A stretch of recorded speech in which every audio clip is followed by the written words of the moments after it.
जिस प्रवचन श्रृंखला को पर्वाधिराज पर्यूषणों की वजह से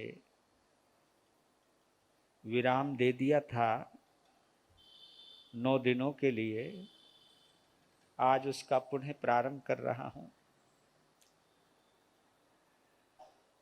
भक्त शिरोमणि आचार्य माणतुंग महाराज के द्वारा रचित अद्भुत अतिशयकारी भक्ताम्र स्तोत्र की भाव यात्रा की पवित्र प्रवचन श्रृंखला में हार्दिक हार्दिक स्वागत करता हूं। आप सभी के उज्जवल भविष्य की मंगल कामना करता हूं।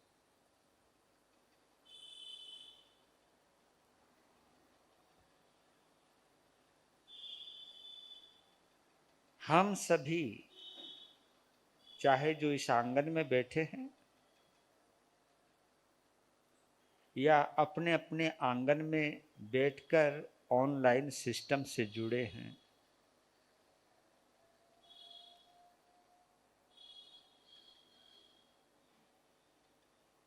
अपनी खुश नसीबी या अपने सौभाग्य की सराहना कर सकते हैं।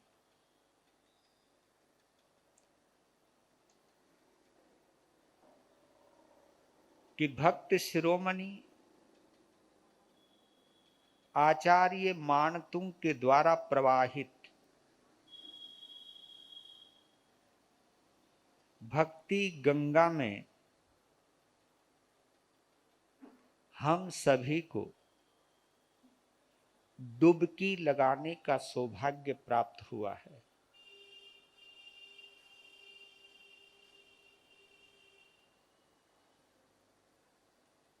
और जो भक्त हृदय हैं, यानी जिनको भक्ति रास आती है, यानी जिनको भक्ति में रस आता है,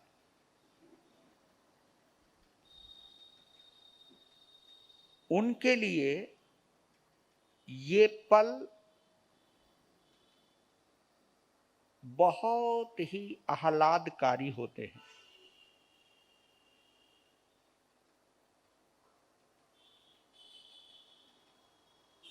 इन पलों के सानिध्य में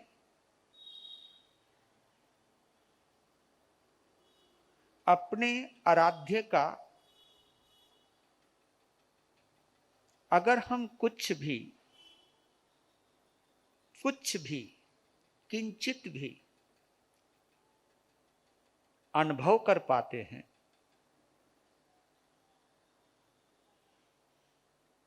उनके साथ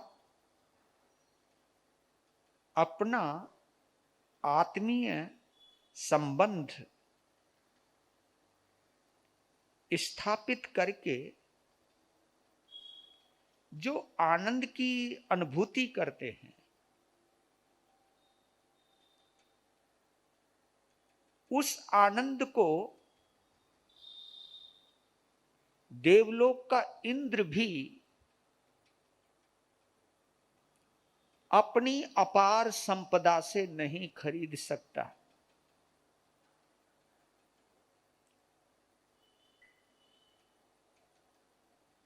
तो इन पलों को जीने का जिनको भी मौका मिलता है या सौभाग्य प्राप्त होता है,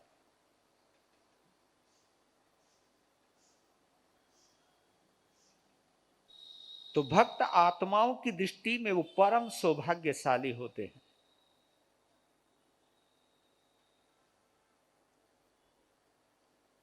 ये शब्द मैं इसलिए बार बार दोहराता हूं कि इन पलों की महत्ता को हम और तुम समझ सकें।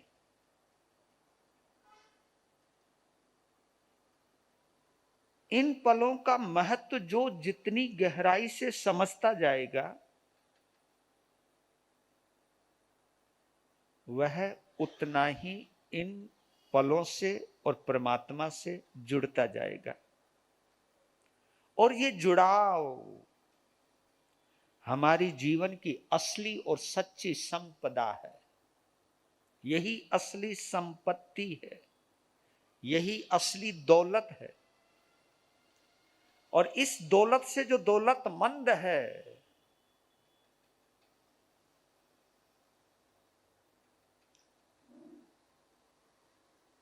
ऐसे दौलतमंद के पास ही परमात्मा की कृपा बरसती है।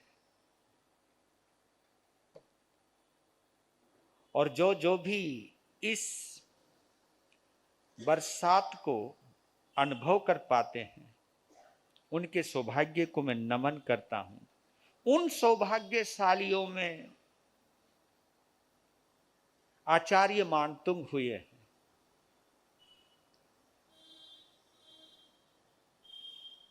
कि जिनके ऊपर अंधकार में भी भक्ति का सौंदर्य बरसा है, भक्ति का वैभव बरसा है, भक्ति का प्रकाश प्रसारित हुआ है। लेकिन ये किनको नसीब होता है? जो इस सच्चाई को जानता है, जिसको हम एक गीत के माध्यम से गुनगुना रहे हैं। गौर कीजिएगा। कभी कोई आए यहाँ, कभी कोई जाए, कभी कोई आए यहाँ, कभी कोई जाए। जीव है मुसाफिर और ये जग है सराय रे, दिल क्यों लगाए। कभी कोई आए या कभी कोई जाए, कभी कोई आए या कभी कोई जाए। जीव है मुसाफिर और ये जग है सराय रे, दिल क्यों लगाए। कभी कोई आए या कभी कोई जाए, कभी कोई आए या कभी कोई जाए। जिसने भी आकर यहाँ झंडे हैं गाड़े, उसके ही मौत ने यूं पाँव हैं उखाड़े। जिसने भी आकर यहाँ झंडे हैं गाड़े, उसके ही मौत ने यूं पाँव हैं उखाड़े। नामो निशान तक भी, नामो निशान तक भी नजर नाए रे, दिल क्यों लगाए। कभी कोई आए या कभी कोई जाए, कभी कोई आए या कभी कोई जाए। जीव है मुसाफिर और ये जग है सराय रे, दिल क्यों लगाए।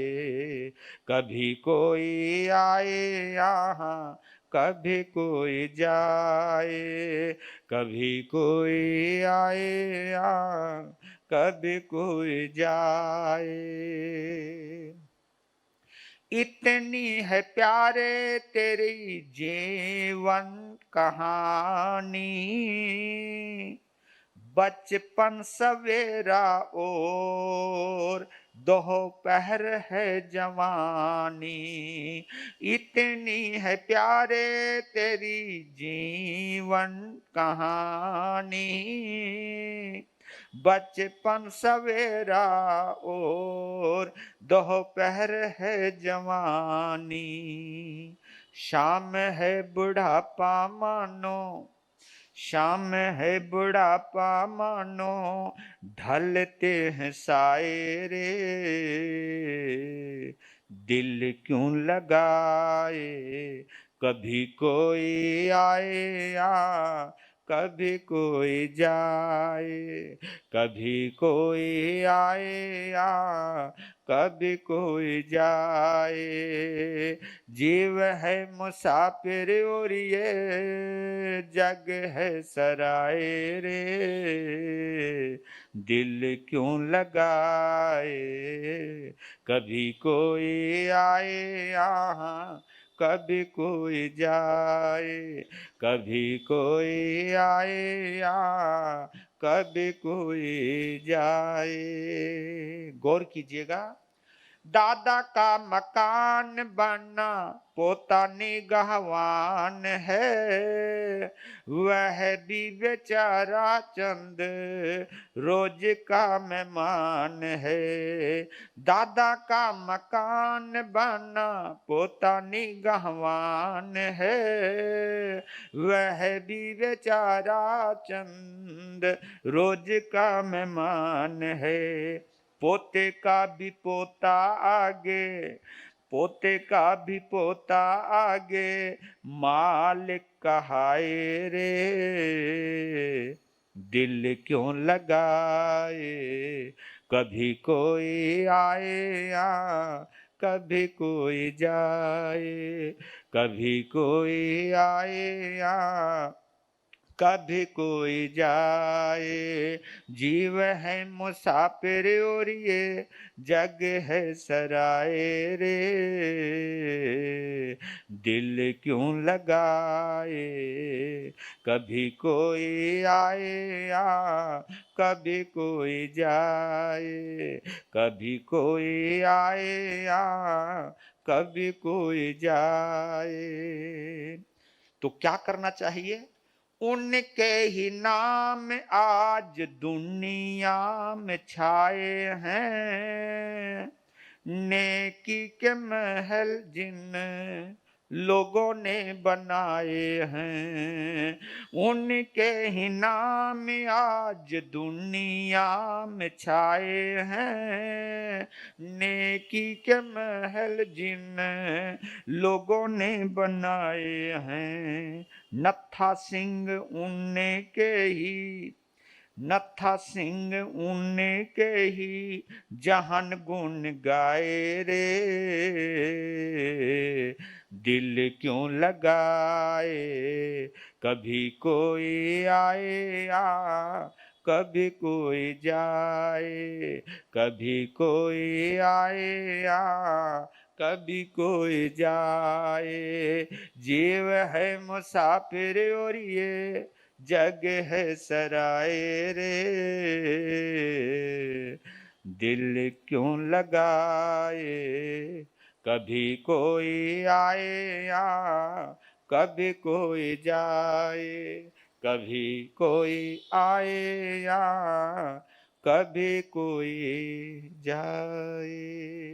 जो इस सत्यता को जानता है, जो इस सच्चाई को स्वीकार करता है, वो कभी भी किसी भी गलत फहमियों का शिकार नहीं होता। वो इतराता नहीं है, वो इठलाता नहीं है, वो इस संसार की नश्वरता को जानता है और आत्मा की अमरता को भी पहचानता है। जो आत्मा की अमरता को जान ले वो संसार की नश्वरता को जान लेगा, और जो संसार की नश्वरता को जान ले वह आत्मा की अमरता को पहचान लेगा। ये दोनों बातें एक साथ हो सकती है। आप चाहे किसी भी पहलू से सच्चाई को छू लीजिए, चाहे किसी भी पहलू से सच्चाई को स्वीकार कर लीजिए, आप वहीं से ही अपनी यात्रा की शुरुआत कर सकते हैं, अपनी यात्रा का शुभारंभ कर सकते हैं। तो उसी यात्रा की बार बार याद दिलाने के लिए ये भक्ताम्र की भाव यात्रा हमने चतुर्मास काल से ही प्रारंभ की हुई है। और इस यात्रा को करते करते हम 26 श्लोक तक आ चुके हैं, 26 श्लोकों तक चर्चा कर चुके हैं और आज हम 27वें श्लोक में प्रवेश करेंगे।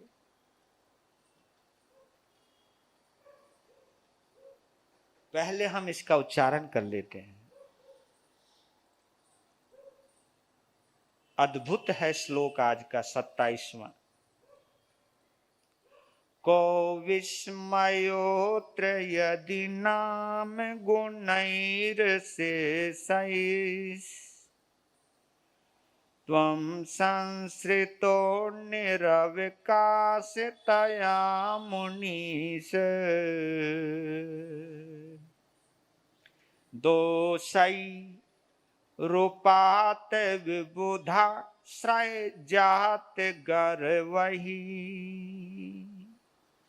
स्वप्नांतरे पिन कदाचिद पीक्षितोषि स्वप्नांतरे पिन कदाचिद पेक्षितोषि। को विस्मयोत्र यदि नाम गुणैर्शेषैः त्वं संसृतो निरवकाशतया मुनीश दोषै रूपात। यहां दो शब्द आते हैं, विविधाश्रय भी आता है और विविधाश्रय भी आता है। और दोनों ही कमोबेश एक ही जगह या एक ही बात को इंगित करते हैं कि दोषई रूपात विबुधाश्रय जात गर्वहि स्वप्नांतरेपि न कदाचिद पीक्षितोषि।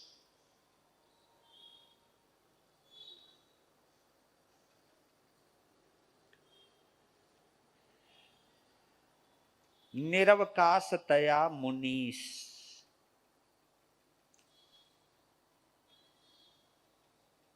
और इसमें जो एक शब्द आया है को विस्मयोत्र, आपने देखा होगा ये 10वें श्लोक में भी ये शब्द आया है, 15वें श्लोक में भी यही भाव आए हैं और 27वें श्लोक में भी यही भाव आए। नात्यद्भुतम, ये 10वां श्लोक है। नात्यद्भुतम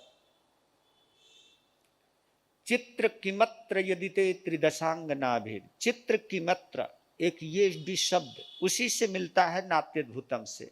और ये तीसरा बार फिर आया है 27वें श्लोक में, को विस्मयोत्र। इसमें आश्चर्य की क्या बात है?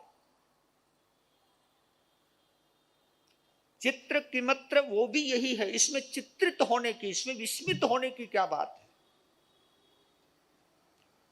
वही अर्थ नात्यद्भुतम है, इसमें कोई आश्चर्य की बात नहीं है। यानी आचार्य ने एक श्लोक से लेकर के 27वें श्लोक तक 3 बार ये बात कही है कि इसमें आश्चर्य की क्या बात है, इसमें हैरत, इसमें आश्चर्यचकित होने की क्या बात है। यह है अद्भुत व्यक्तित्व परमात्मा ऋषभ देव का या अरिहंत परमात्मा का। यह अरिहंत का स्वरूप है, इसलिए शायद उन्होंने बार बार कहीं मुनीन्द्र बोला है, कहीं मुनीश बोला है। यहां मुनीश शब्द का प्रयोग किया है, मुनियों के ईश्वर है, मुनियों के मालिक है, साधु साध्वियों के शहंशाह, क्योंकि वो हमारे शहंशाह हैं, वे हमारे मालिक हैं, यानी हमसे बड़े हैं।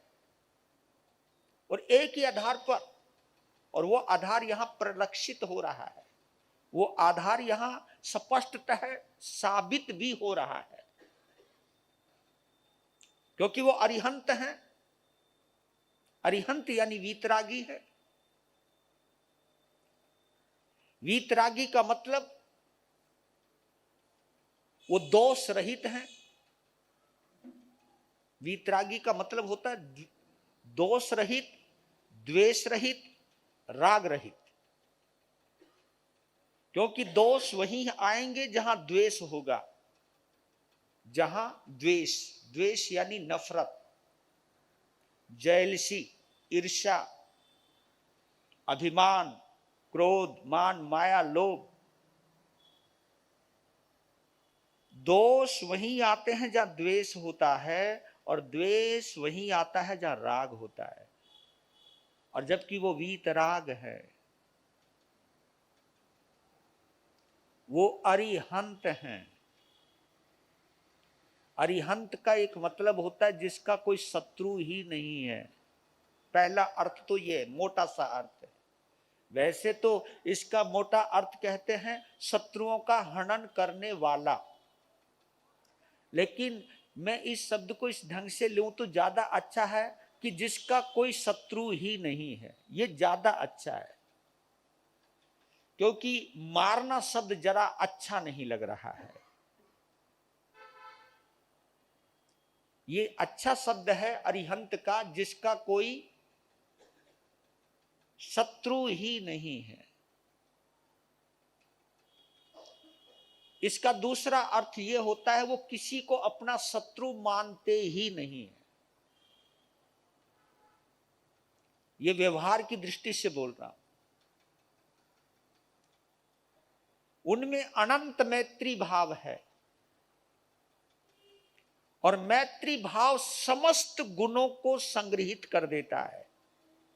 मैत्री भाव में वो विशेषता है जो सभी दोष को दूर कर देता है, समस्त दोषों का निवारण कर देता। मैत्री भाव, मोह में समस्त दोष आ जाते, मोहनीय कर्म में समस्त दोष आ जाते हैं, सारी बुराइयां आ जाती हैं। इसलिए मोहनीय कर्म को मोहनीय को कर्म कहा है और मैत्री को भाव कहा है। मैत्री एक भाव है, मोहनीय एक कर्म है। यानी जिसके प्रभाव से हम कोई ना कोई कर्म करते ही चले जाएंगे, जिसकी वजह से हम कोई ना कोई कर्म बांधते ही चले जाएंगे। लेकिन मैत्री भाव एक ऐसी भाव स्थिति है जहां कर्म कटते ही चले जाएंगे, कर्म हटते ही चले जाएंगे। आत्मा, क्योंकि मैत्री भाव बिना आत्म भाव के आता ही नहीं है। और आत्म भाव के आधार पर ही अरिहंत बन सकता है। आत्म भाव कहिए, मैत्री भाव कहिए, बात एक ही है। इसलिए वो मुनीश है, इसलिए वो मुनियों के ईश्वर हैं। तो इसमें बोला है निरवकाशतया मुनीश, निरवकाशतया। इसका मतलब क्या है? अवकाश रहित, निरवकाशतया। निरवकाश कहिए, या जिसको हम साधारण भाषा में कहें अवकाश रहित कहिए। यानी जहां थोड़ी सी भी गुंजाइश नहीं है, जहां थोड़ी सी भी गुंजाइश नहीं है, अवकाश ही नहीं है। यानी कहीं ऐसी जगह ही नहीं है। इसके दो अर्थ हो गए कि भगवान के जीवन में ऐसी कोई स्थान ही नहीं है जहां एक भी बुराई उनके पास रह गई हो, एक भी बुराई को ठहरने की जगह मिली हो। ऐसी जगह ही नहीं है। क्यों नहीं है? क्योंकि उस जगह को उन्होंने गुणों से भर दिया है। गुण ही गुण, गुण ही गुण, सद्गुण ही सद्गुण, गुण ही गुण, अच्छाइयां ही अच्छाइयां। गुणों का वो भंडार है, गुणों का भंडार है। कहीं इतनी भी गुंजाइश नहीं रही कि एक छोटी सी बुराई अंदर उन कोई प्रवेश पा सके। वाह! क्यों? क्योंकि वो अरिहंत है। क्यों? क्योंकि वो सर्वज्ञ है। हमारे में क्यों है? क्योंकि हम छद्मस्त हैं। हम क्या हैं? छद्मस्त। हमारी जीवन की नौका में छेद ही छेद हैं। वो तो हमने किसी ना किसी तरह से उन छेदों को बंद कर रखा है, लेकिन एक बंद करते तो दूसरा निकल आता है। बस हम तो यही यही इसी में लगे रहते हैं, कोई छेद बंद करते रहते हैं या जिन छेद से पानी घुस गया उस पानी को निकालते रहते हैं। बस यही यही साधना है। लेकिन अरिहंत होने का मतलब है वो नाव जिस नाव में अब कोई छेद नहीं रहा।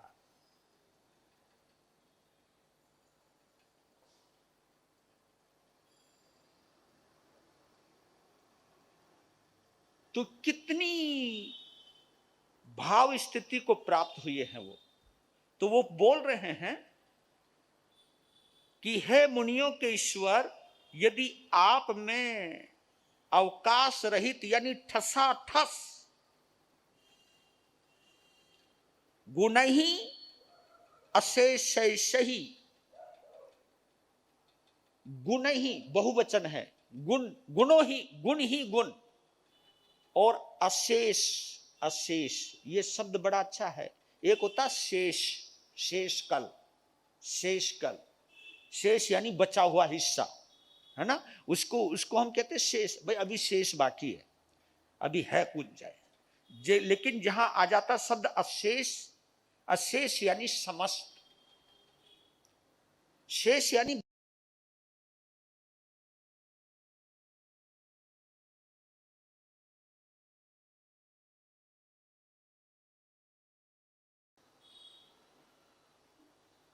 गुण ही। यहां पर र शब्द आया हुआ है, गुणैर शेषई, गुणैर, र शब्द जो है वो विसर्ग को, वहां गुण ही शब्द है और जब सामने उसके ए आ जाए तो विसर्ग र हो जाता है और र भी आधा होता है और ए र में घुस जाता है तो गुण ही रसई, गुणैर शेषई। तो ये दोनों शब्द जुड़े हुए हैं कि समस्त गुण आप में त्वम संश्रितो, संश्रित, संश्रितो, संश्रित कहते हैं आश्रित को, आश्रित जिन यानी समस्त गुणों ने आप में आश्रय पाया हुआ है, आप में बसेरा लिया हुआ है, आप में सिमट गए हैं, आप में समाहित हो गए हैं। यानी समस्त गुण जिन्होंने आप में आश्रय पा लिया है और जिन गुणों की वजह से कोई जगह ही नहीं रही, कोई स्थान ही नहीं रहा, निरवकाशतया मुनि से। यानी इसको हम ये भी कहते हैं इस दुनिया में, इस ब्रह्मांड में जितने भी सद्गुण हैं, जितनी भी अच्छाइयां हैं, वो सारे के सारे गुण आप में ही आ गए। बस आप में ही आ गए। आपकी आत्मा ने, आत्मा ने उन गुणों को आकर्षित कर लिया और आप में ही स्थान को प्राप्त कर लिया। सब जगह को छोड़ के आप में ही समाहित हो गए।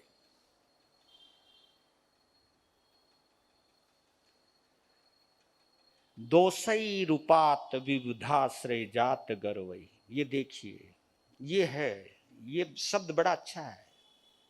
इसलिए अरिहंतों को हम देवाधिदेव कहते हैं, तीर्थंकरों को हम देवाधिदेव कहते हैं। क्यों कहते हैं? देव उनको कहा है जिनमें दोष हैं, उनमें अच्छाइयां हैं तो उनमें बुराइयां भी हैं। देवताओं में ये नहीं कि सब बुराइयां, लेकिन बुराइयों के साथ, अच्छाइयों के साथ बुराई भी है उनके पास।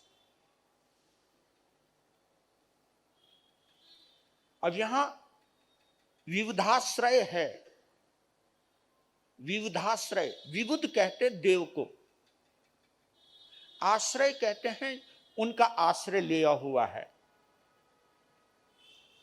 और आश्रय लेने के बाद क्या हुआ, दोषय रूपात विविधाश्रय जात गर्वही। ये कमी की सबसे बड़ी कमी है, ये मैं बतलाता हूं। कमी कहते बुराई को।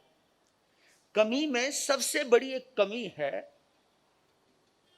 कि उसके अंदर जात गर्वई, उसे घमंड आ जाता है। इसलिए कभी कभी कई लोगों को अपनी अच्छाई के ऊपर भी घमंड आ जाता है। अगर समायक भी करता है तो लोगों को समायक में भी घमंड आ जाता है। देखो कितनी गजब की बात है। कोई स्वाध्याय करता है तो उसमें भी घमंड आ जाता है। किसी के पास कुछ ज्ञान हो तो उस ज्ञान का भी घमंड आ जाता है, ज्ञान का मद आ जाता है। जबकि ज्ञान तो उसको कहते हैं जिसमें घमंड ना आए। तो यहां पर क्या बोला, चाहे विबुद्ध शब्द के दो अर्थ, एक देव और दूसरा अर्थ है बुद्धिमान।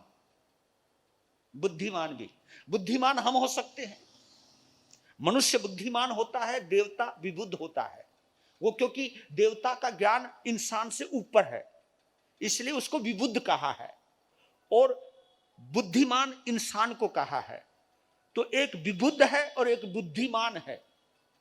तो विबुद्ध देवताओं को कहते हैं, विबुद्ध बुद्धिमान को कहते हैं। यानी इंसानों के अंदर भी घमंड आ जाता है, बुद्धिमान इंसानों में भी घमंड आ जाता है, बड़े बड़े साधु संतों में भी घमंड आ जाता है।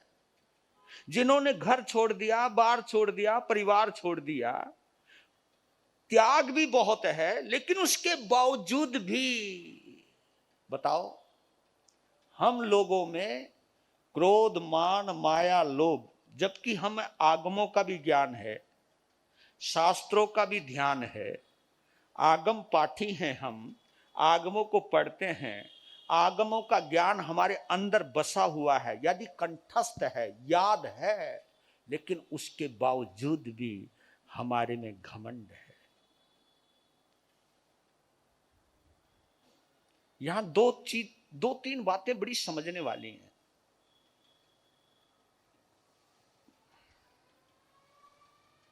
कि दोषों को यानी बुराइयों को भगवान ने स्वीकार किया नहीं, तो बुराई चिढ़ गई, दोष खुंदक में आ गए।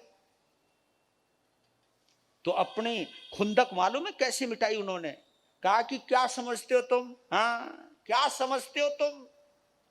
अबे हमें तुम अगर स्थान नहीं दोगे तो इसका मतलब ये कोई है कि हमें कोई जगह नहीं मिलेगी। हाँ, ये मत समझना। बुराइयां भगवान को बोल रही हैं, बुराइयां भगवान को कह रही हैं कि क्या तुम क्या समझते हो अपने आप को? क्या तुम ही हमें इज्जत देने वाले थे? हमें तुम्हारी कोई लोड़ ही नहीं, हमें तुम्हारी कोई जरूरत ही नहीं।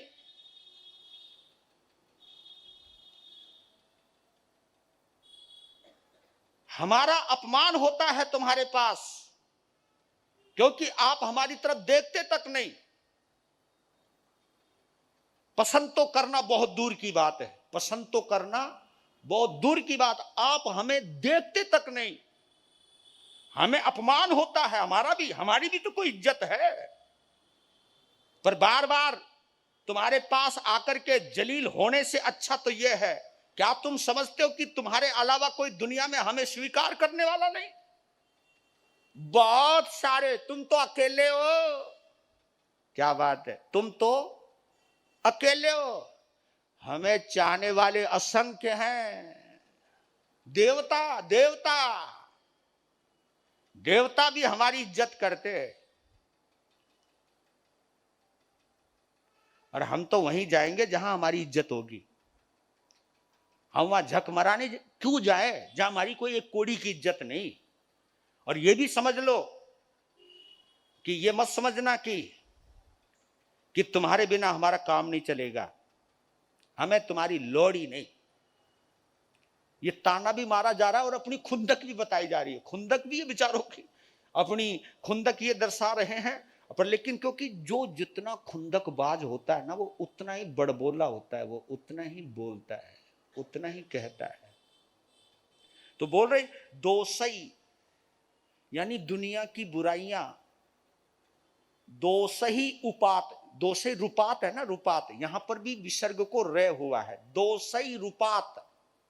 उपात कहते प्राप्त करने को, प्राप्त करने को, यानी आश्रय मिल गया, विविधाश्रय, बड़े बड़े देवी देवताओं में, बड़े बड़े बुद्धिमानों में, और यहां तक कि बोले देखो क्या बोल रहे, वो दोस्त बोल रहे जो तुमको मानते हैं, जो तुम्हारी पूजा करते, बड़े बड़े साधु बने फिरते हैं, बड़ी बड़ी उच्ची साध्वियां बनी होती हैं, उनके पास भी हम रहते हैं। क्या समझते हो कि हमें जगह नहीं मिलती? ये है। और ये चुनौती हम लोगों के लिए भी एक बहुत बड़ी चुनौती है कि हमारे भगवान को इस तरह बोलने वालों का भी हम कितना सम्मान करते हैं। हमारे मन में भी ये कभी ख्याल नहीं आता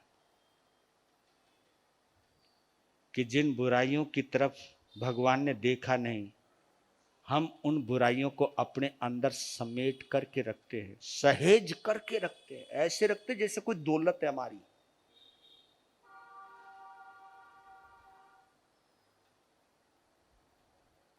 और शायद इसीलिए आगमों में बार बार आलोचना का विधान आया, प्रतिक्रमण का विधान आया। क्यों आया ये विधान? आलोचना प्रतिक्रमण का विधान क्यों आया? वो इसलिए आया ताकि हमें अपने दोषों के बारे में, हमें अपनी बुराइयों के बारे में पता चल जाए। और इसके लिए एक और तरीका बताया, क्योंकि आदमी के अंदर एक खासियत आ गई, अपने में बुराई देखने की बजाय हम दूसरों में देखने लग गए। और दूसरों में देख करके मालूम है क्या, और जब उसके अंदर है तो मेरे पास होगी तो फिर कौन सी बड़ी बात है। मतलब आदमी अपने आप को सेटिस्फाई करता रहता है। और यार जो साधु होते हुए भी क्रोध कर रहे हैं तो मैं भी कर लूं तो कौन सी बड़ी बात है? यानी अपने को बचाने का रास्ता ढूंढ लेते हैं, क्योंकि ये बहानेबाज जो लोग होते हैं वो कहीं से भी रास्ता ढूंढ लेते हैं। इसलिए बार बार कहा है भगवान ने कि दूसरों में बुराई मत देखो, क्योंकि दूसरों में बुराई देखोगे तो तुम्हें अपनी बुराई छोटी पड़ेगी, छोटी जान पड़ेगी, छोटी दिखाई देगी। अगर तुम अपने में बुराई देखोगे तो वो बुराई तुम्हें बड़ी नजर आएगी, और बड़ी नजर आएगी तो उसे छोड़ने की सोचोगे। दूसरे में बुराई देखोगे तो तुम्हें अपनी बुराई छोटी नजर आएगी, तुम ये सोचने लगोगे यार कोई बात नहीं, इतने बड़े इंसान में बुराइयां हैं तो मेरे पास भी रह गई तो कौन सी बड़ी बात है। और देखो फिर भी वो ये नहीं कहता कि इतने बड़े, वो तो अंदर से बोलता है कि इतने बड़े इंसान में, इतने बड़े साधु में, इतने बड़े विद्वान में ये बुराइयां हैं तो मेरे में आ गई तो कौन सी। वो अंदर ही अंदर बोलता है। और कभी वो बुराई भी किसी उसी की करता है, कभी वो अपनी बुराई नहीं करता है। तो दोषै रूपात विविधाश्रय जात गर्वहि, ये बुराई की सबसे बड़ी बुराई है कि होने के बावजूद भी शर्म नहीं आती, गर्व आता है। नहीं तो कबीर साहब ने यही तो कहा था, बुरा जो देखन में चला बुरा न मिलिया कोय, जे घट देखूं आपनो तो मुझसे बुरा ना कोई। वो इसलिए कहा था कि अपनी बुराई देखोगे तो तुम्हें कोई बुरा नजर नहीं आएगा, दूसरे में बुराई देखोगे तो कोई अच्छा नजर नहीं आएगा। और ये दृष्टि है। तो मुझे दो संस्कृत के दो शब्द मिले कि गुणी गुणः पश्यन्ति, गुणी गुणान पश्यन्ति, दोषी दोषान पश्यन्ति। जो गुणवान होता है वो गुण देखता है, और जो दोषी होता है वो दोष देखता है। इसलिए मुझे कभी कभी बहुत आश्चर्य होता है कि जिसका देव अरिहंत हो। देखो ये एक सोचने वाली बात है, हमको बचपन से यही सिखाया गया है, हमको बचपन से यही समझाया गया है। देव हमारे श्री अरिहंत, देव हमारे श्री अरिहंत, गुरु हमारे निर्ग्रंथ संत, धर्म हमारा दया प्रधान। ये देखिए, ये 3 बातें आ गई। और ये मेरे ख्याल यहाँ पे तो कुछ कमजोरी है, लेकिन हम जब गुजरात में जाते हैं, महाराष्ट्र में जाते हैं, राजस्थान में जाते हैं, तो ये शब्द रचे पड़े हैं, रचे पड़े। छोटा छोटा बच्चा जानता है, बोलो देव हमारे, तुरंत बोलते हैं अरिहंत, देव हमारे श्री अरिहंत। मतलब जिसका देव अरिहंत हो। देव का मतलब जानते हो? इष्ट। देव का मतलब जानते हो? आराध्य, जिसकी हम पूजा करते हैं, जिसको हम अपना आदर्श मानते हैं। आदर्श, आदर्श किसको मानते हैं? जिसके जैसा हम बनने की कोशिश करते हैं, वही तो हमारे लिए आइडल है, उसी को हम आदर्श मानते हैं। आदर्श का मतलब है कि मैं भी ऐसा ही दिखाई दूं जैसे ये है, मैं भी यही करूं जो ये कर रहे हैं, उसको हम आइडल कहते हैं। जैसे आजकल के लोग आइडल अपने फिल्मी कलाकारों को बनाने लग गए, कोई नेताओं को बनाने लग गया कि मुझको ऐसा बनना है, मुझे ऐसा बनना है। लेकिन बताऊं, हम संत कब बनते हैं? जिसका आइडल अरिहंत हो, और उसको आदर्श मानकर हम घर बार छोड़ते हैं, लेकिन उसके बावजूद भी उसकी कोई झलक हमारे अंदर नहीं आती। हम फिर संप्रदाय के राग में चले जाते हैं। मुझे तो कभी कभी लगता है तीर्थंकरों को भी हम लोगों ने अपने ही रंग में रंगा हुआ है ना। कहां तो हमें उनके रंग में रंगना चाहिए था, और कहां उनको हमने अपने रंग में रंग लिया। ये सबसे, अगर जब तक हम उनके रंग में नहीं रंगेंगे, तब तक हम छद्मस्त ही रहने वाले हैं। छद्मस्त यानी बुराई युक्त रहने वाले हैं, कर्म युक्त रहने वाले हैं। इसलिए याद कर लेना, आचार्य कहना चाहते हैं कि जब तक आप कर्मों का सम्मान करते रहोगे, यानी जब तक आप मोहनीय कर्म का सम्मान करते रहोगे, मोह करते रहोगे, माया करते रहोगे, राग करते रहोगे, द्वेष करते रहोगे, है ना, ये भेदभाव करते रहोगे, तब तक आपके अंदर दोष आते ही रहेंगे, रुक नहीं पाएंगे, रुकेंगे नहीं। और ये तो आप लोग जानते ही हो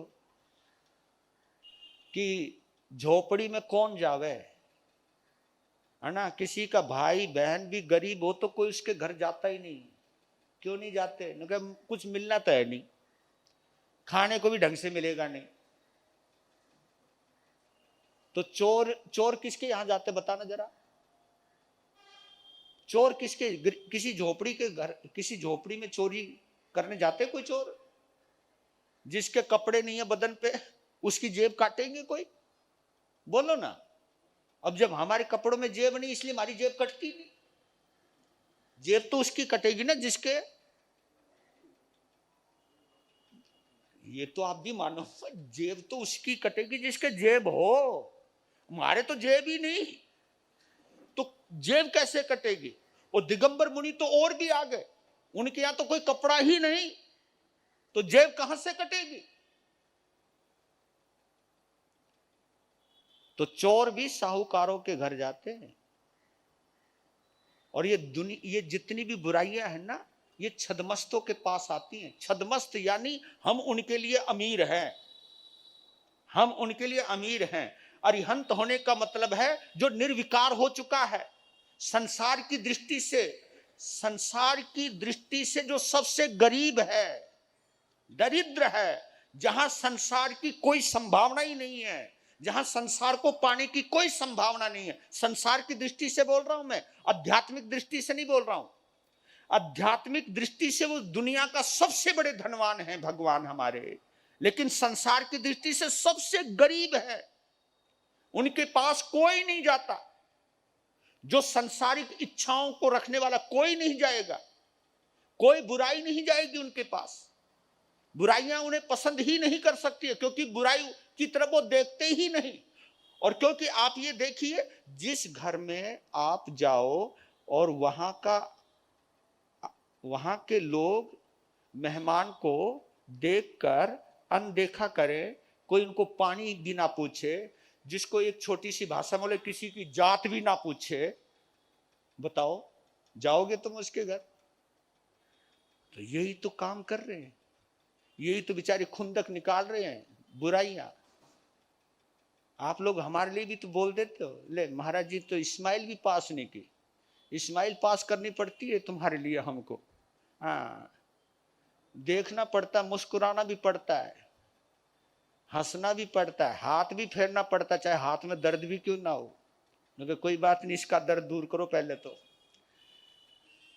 तो आप ये देखिए, अपेक्षाएं जहां रहती हैं वहां बुराइयां आएंगी ही आएंगी। इसलिए कहते अपेक्षाएं इंसान को मोहनीय कर्म के माध्यम से आती हैं। इच्छाएं समझ लीजिए, अपेक्षाएं समझ लीजिए, ये सब मोहनीय कर्म की संतान है। अरिहंत को इसलिए कहते कि कोई उनकी पूजा करे तो भी कोई फर्क नहीं पड़ता, और कोई उनका अपमान करे तो भी उनको कोई फर्क नहीं पड़ता। भगवान को कोई गाली दे तो वो रुष्ट नहीं होते, और भगवान की कोई पूजा करे तो वो प्रसन्न नहीं होते। क्यों नहीं होते? क्योंकि ये लक्षण अभिमान के हैं, ये लक्षण वीतराग के नहीं है। भगवान तो हर परिस्थिति के अंदर संभाव में है, इसलिए वो अरिहंत है। उनका कोई शत्रु नहीं, उनका कोई मित्र नहीं, वो निरपेक्ष रहते हैं। तो दोषै रूपात विविधाश्रय जात गर्वई स्वप्नांतरेपि न कदाचित पिक्षितोषी। बुराइयां स्वप्न में भी, स्वप्नांतरेपि स्वप्न में भी, न कदाचित पिक्षितोषी। यहां पे दो तीन शब्द आपस में जुड़े हुए हैं, कदाचित अपि इक्षितः। इक्षित कहते देखने को, देखने को, क्योंकि सपना इक्षित देखने को कहते हैं। सपना भी हम देखते हैं। आपको मालूम है इंसान को सपना आते हैं, भगवान को कोई सपना नहीं आता। क्यों नहीं आता बोलो? अरिहंतों को कोई सपना नहीं आता, क्योंकि पहली बात तो सोते ही नहीं है। स्वप्न किनको आते हैं? जो सोते हैं। अरिहंत कभी सोते नहीं है, क्योंकि वो सदा जागृत हैं। और जागृत इसलिए हैं क्योंकि वो आत्मा में ही रह रहे हैं। निद्रा शरीर को आ सकती है, लेकिन आत्मा में जब प्रवेश कर गया तो निद्रा कहां से आएगी? दर्शनावर्णीय कर्म का क्षय हो चुका है, निद्रा आएगी कहां से उनके पास? निद्रा आएगी नहीं, क्योंकि केवल ज्ञानी को निद्रा आती ही नहीं है, वो सदा जागृत रहते हैं। क्यों नहीं आता? क्योंकि उनका दर्शनावर्णीय कर्म का क्षय हो चुका है। और जो हमें नींद आती है वो किसकी वजह से आती है?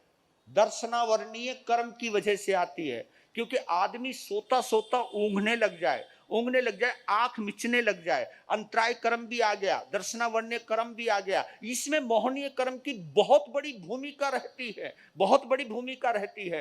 तो इसलिए आप ये देखिए, स्वप्नांतरेपि, भगवान को स्वप्न क्यों नहीं आते? क्योंकि उनकी कोई इच्छाएं नहीं है, कोई आशाएं नहीं है, इसलिए उनको कोई स्वप्न नहीं आते। हमको स्वप्न बहुत आते हैं, क्योंकि हमारे पास इच्छाएं हैं।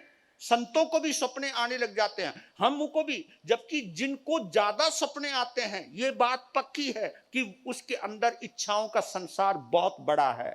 जिसमें इच्छाएं नहीं होती उनको स्वप्न नहीं आते। जिनको चाह नहीं होती मुझे ये मिल जाए, मेरा ये हो जाए, मेरा वो हो जाए, जिसमें ऐसी कोई इच्छाएं नहीं रहती, उनको स्वप्न कम से कम आने लगते हैं। और जिनको स्वप्न कम आने लगते हैं वो धीरे धीरे आत्मा की तरफ खिसकने लगता है। कि दोष आपकी तरफ स्वप्न में भी नहीं देखते, तुम्हारी तरफ देखते ही नहीं।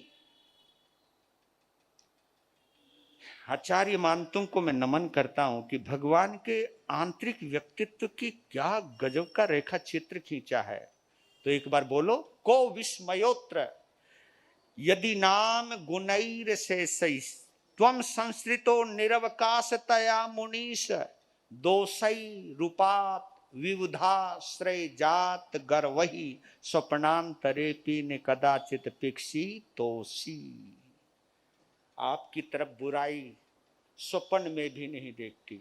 पता नहीं वो दिन कब आएंगे, इसलिए भक्ताम्र स्तोत्र की आराधना करनी चाहिए हमें भी, ताकि हमारे अंदर कोई इच्छाएं शेष ना बचें, क्योंकि इच्छाएं जितनी होंगी वो हमें संसार से जोड़ती हैं।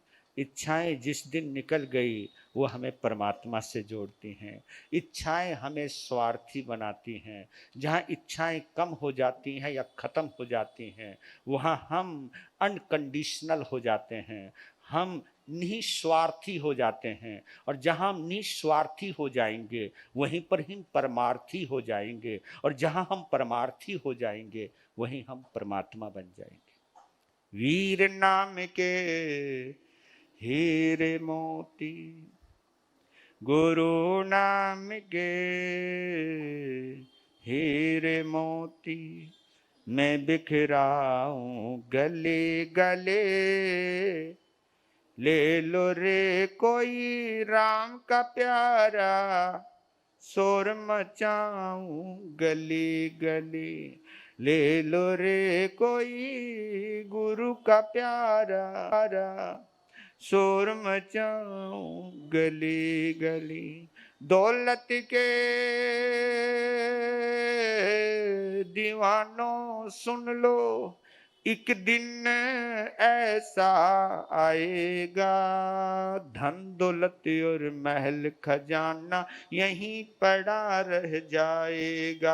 हो धन दौलत और महल खजाना यहीं पड़ा रह जाएगा। सुंदर काया मिट्टी बनेगी, सुंदर काया मिट्टी बनेगी, चर्चा होगी गली गली। ले लो रे कोई राम का प्यार, शोर मचाऊं गली गली। ले लो रे कोई गुरु का प्यारा, शोर मचाऊं गली गली। हो शोर मचाऊं गली गली, शोर मचाऊं गली गली, शोर मचाऊं गली गली। आज का नियम रहेगा कि आज किसी को भी बुरा करने के लिए उकसाना नहीं। क्या नहीं? बुरा करने के, ये नहीं कहना उसने तेरे को गाली दी तो तू भी दे। हाँ, अगर उसने तेरे मुंह पे एक थप्पड़ मारा तो तू दो मार उसके। ऐसी शिक्षा नहीं देनी। आज के दिन किसी को उकसाना नहीं कि तेरे साथ उसने बुरा किया तो तू भी उसका बुरा कर, है ना। अरे भाई, कांटा तो कांटे से निकलता है, ये सोच इंसानी की है। लेकिन भगवान की जो जिन को हम मानते हैं, हमारी सोच है कि अगर किसी ने हमारा बुरा भी किया है तो उसने नहीं किया, हमने कुछ किया है होगा, वो उसने हमारा दिया हुआ हमें वापस लौटाया है। तो ये चीज भाव जरूर रखिएगा कि आज किसी को बुरा करने के लिए उकसाना नहीं। देव धर्म गुरु की साक्षी मन की धारणा अपानम भोसले भोसले। बहुत अच्छा जी। एकासने चल रहे हैं, तपस्या कुछ चल रही हैं। सरिता जी का आज 22वां दिन है और उनके बीच में उपवास भी आया उनका, और आज उनका 22वां दिन है। और एकासने का और साधना जैन का 10वां दिन है। और तरुण जैन जो हमारे शास्त्री नगर से प्रतिदिन आते, वहीं से शास्त्री नगर से, और उनकी जीवन संगनी इस्माइल जैन, यहाँ इस्माइली है, वह तो इस्माइल है, इस्माइल जैन, उनका 16वां एकासना है, उनका 14वां एकासना है। तो सभी सामूहिक रूप से एकासनम व्यासनम प्रचक्खा में तिभ्यम चौभ्यम व्याहरम असनम पानम खायम शेषमत्तागणम अपानम भोसरे भोसरे। तपस्या करने वालों को धन्यवाद धन्यवाद। वेरी गुड भाई, आप लोगों ने कमाल किया हुआ है। और आज की सभा में, है ना, कुछ रौनक लगाने के लिए धन्यवाद देता हूँ। मनोज जी आए हैं गाजियाबाद से, और मीनू जी उनकी जीवन संगनी मनोज जैन और मीनू जैन गाजियाबाद से यहाँ पर आज आए हैं। और हमारे पूना महाराष्ट्र से विनय बाबू कावेड़िया और शीला विनय कावेड़िया, वो भी आई हैं। दोनों हमारे विनय बाबू, हाँ ये हमारे विनय बाबू हैं। शीला जी कहाँ हैं? हाँ वो पीछे शीला जी हैं। ठीक है जी, शीला जी। और ये क्योंकि आदिनाथ सोसाइटी में जो स्थानक है हमारे, ठीक इनकी दीवार इनसे भिड़ी हुई रहती है। और बहुत सेवा की। हमारे 2015 के चतुर्मास में ये हमसे जुड़े हैं और दीक्षा का कार्यक्रम भी हमारा वहाँ पर हुआ है। तो इस परिवार ने दिल जान से सेवा की है, इसके लिए धन्यवाद देता हूँ इनको। और आज आए हैं कई वर्षों के बाद, प्रवचन में तो कई वर्षों के बाद ही आए हैं, तो इनके लिए उनको धन्यवाद ही है। और इसके अतिरिक्त तो और कोई आइन बिल का पचखा, अच्छा मेरे सुशील बाबू का आइन बिलम पचखा में तिव्यम चौभ्यम बिहार में लेवा लेवन गीते प्रतापन। बहुत श्रेय आइन बिल करने वालों को धन्यवाद धन्यवाद। तो आप सभी का वेलकम है, स्वागत है, धन्यवाद। और आप कोशिश करें, क्योंकि ठीक है संवत्सरी के बाद माहौल थोड़ा ठंडा हो जाता है, लेकिन मुझे अपने आप को गर्म रखना है ना, मुझे सही रखना अपने आप को। तो बहुत अच्छा है, लेकिन आपकी उपस्थिति प्रार्थनीय भी है और आप आएंगे तो अच्छा रहेगा, लेकिन कोई बात नहीं। और क्योंकि अब आज के बाद 21 श्लोक और रह गए हैं और उन श्लोकों को पूरा करवाना है आप लोगों को।